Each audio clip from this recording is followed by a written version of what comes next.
Bonjour à tous, c'est Claire et bienvenue dans cette vidéo où je vais vous présenter un jeu auto-publié qui s'appelle The Painted Runes, qui est un jeu qui a été créé par Sophie McKennight.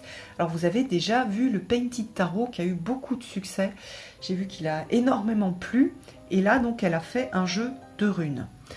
Alors, donc j'ai reçu des cartes aussi. Avec le jeu. Hop, et puis on a un livre et une petite boîte avec des cartes qui sont très épaisses, avec un joli dos, pas de tranche dorée, mais moi ça me va bien, je préfère. Et puis donc nous avons une carte par rune. Au niveau du livre, alors il est assez grand. D'ailleurs les cartes sont assez grandes, hein. Elles sont de la taille... alors, je vais vous montrer par rapport à un oracle. Hop, vous voyez, elles sont un tout petit peu plus petites que des tailles standards d'oracle, mais globalement, ce sont des grandes cartes. Alors, au niveau du livre, j'aime beaucoup parce que il est... Enfin, comment dire, les descriptions sont assez courtes, mais très intelligentes, et du coup, ça veut dire qu'on va avoir un jeu qui va être assez facilement utilisable, assez rapidement utilisable, sachant que elle a, un petit peu comme tous les jeux, hein, les runes, il n'y a pas de... On n'a pas vraiment d'interprétation pour des tirages qui ont été donnés il y a très longtemps. Chacun, enfin c'est quelque chose qui date des années 80, l'utilisation des runes pour des tirages. Donc chacun va mettre un petit peu ses interprétations en fonction des études qu'il aura faites et puis du vécu qu'il a avec les runes, l'expérience qu'il a avec les runes. Donc il y a des choses qui sont un petit peu différentes de ce que l'on peut voir dans d'autres jeux, ou soit jeux de cartes, soit des jeux avec des petits jetons en bois ou en pierre avec les runes gravées dessus. Donc j'aime beaucoup parce que on a on a un ou deux mots-clés, ou là 3. On a une petite description, et puis elle a mis des associations de tarot, donc c'est intéressant aussi, sont ces associations. Donc voilà, on a un travail, je trouve, qui est intéressant, qui a été fait par l'auteur. Vous allez voir, les illustrations ont l'air de présenter chaque fois un visage de femme, mais en fait, on a des pistes, et ça, je vous laisserai faire ce travail-là, sur les illustrations pour avoir une idée de qu'est-ce que ça signifie. Alors, je vous dis juste, par exemple, pour celle-ci, c'est le seuil, et vous voyez qu'on a comme une porte, donc on a cette idée de seuil qui est représentée aussi dans la carte. Alors elle a mis la rune blanche, donc moi je n'utilise pas, hein, pour moi ça n'a pas trop de sens par rapport aux histoires vikings, donc vous verrez si vous l'utilisez ou non. J'utilise pas non plus les significations inversées. Elle en a parlé, je crois. Et qu'est-ce qu'elle dit? C'est la même chose, mais avec un challenge. Voilà. Donc voilà pour la présentation du jeu. Alors en plus, comme c'est un jeu en anglais, du coup, comme il y a peu de texte, ça fait peu de choses à traduire. Donc pour les gens qui ne parlent pas très bien l'anglais, c'est vraiment, ça se prête bien à la traduction avec Google Trad sur votre téléphone. Voilà, ça s'y prête très très bien. Il n'y a pas de poésie, il n'y a pas de choses compliquées, donc vous aurez les explications. Donc voilà pour le petit guide. Il y a quelques tirages qui sont bien sûr inspirés du tarot.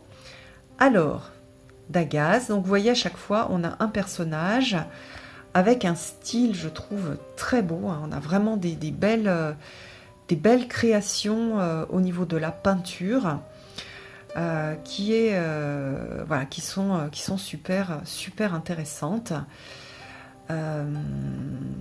Alors je vais vous montrer par exemple Reido, qui est pas avec une représentation qui n'est pas tout à fait classique. Alors, hop. Raido. Donc dans Raido, elle a mis son mot-clé la communication. Raido vous demande de considérer votre processus personnel et où vous en êtes sur votre chemin de vie. Est-ce que vous avez besoin de prendre en considération quelque chose avec d'autres perspectives? Est-ce que vous avez besoin d'être seul, ou alors est-ce que vous avez besoin de consolider et de traverser un...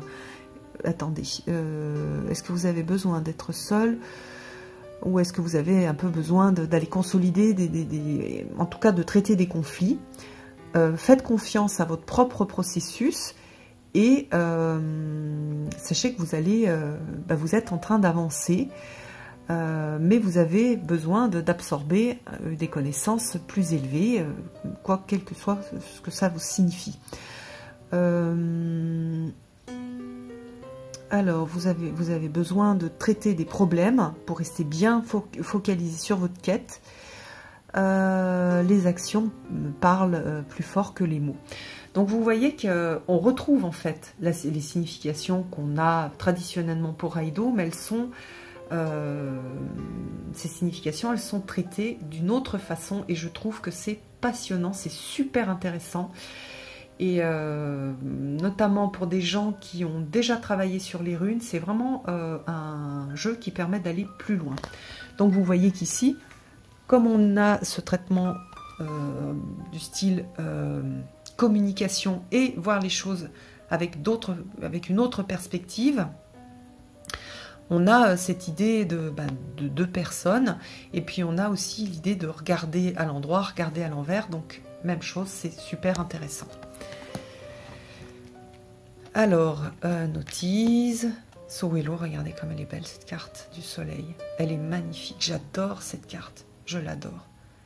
C'est vraiment une carte aussi qui peut être utilisée sur un hôtel, ou pour vous donner du courage, ou pour vous donner de la chaleur à l'intérieur. Elle est super,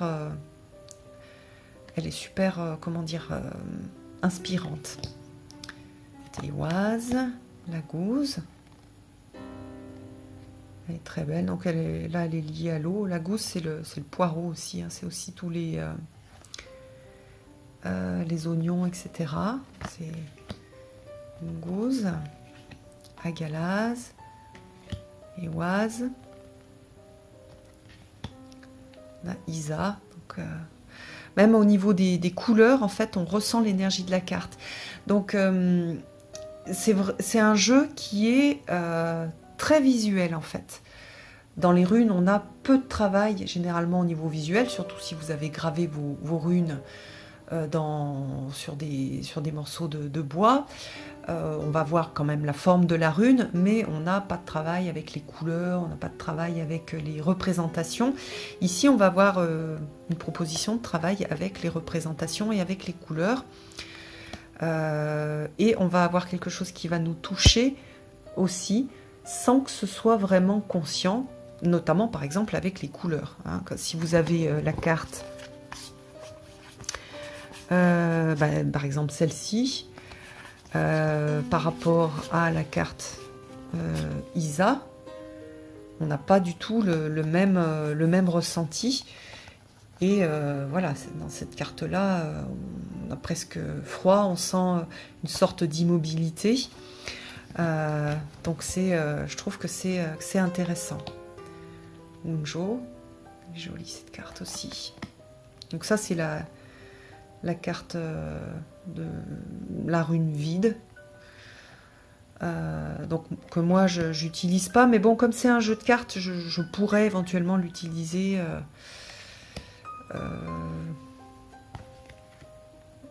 voilà. Mais bon, en fait, les runes, elles sont vraiment c'est un alphabet à l'origine, donc une rune vide, ça n'a pas trop de sens pour moi. Mais chacun fait ce qu'il veut.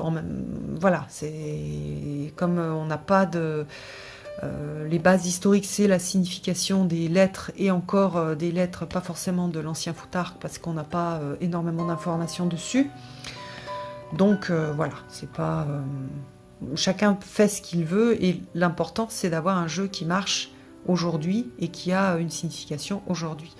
Au niveau de la magie, de l'interprétation, et de l'utilisation magique de certaines choses, ça a évolué en fonction du temps depuis toujours. Donc nous, on continue en fait ce qu'ont fait nos ancêtres. Berkana, donc on a des, vous voyez les bouleaux derrière. Éoise, Féou. De Link. Ça c'est une carte supplémentaire aussi. Manaz, Tourizaz et Algiz. Alors je vais regarder de Link dans le...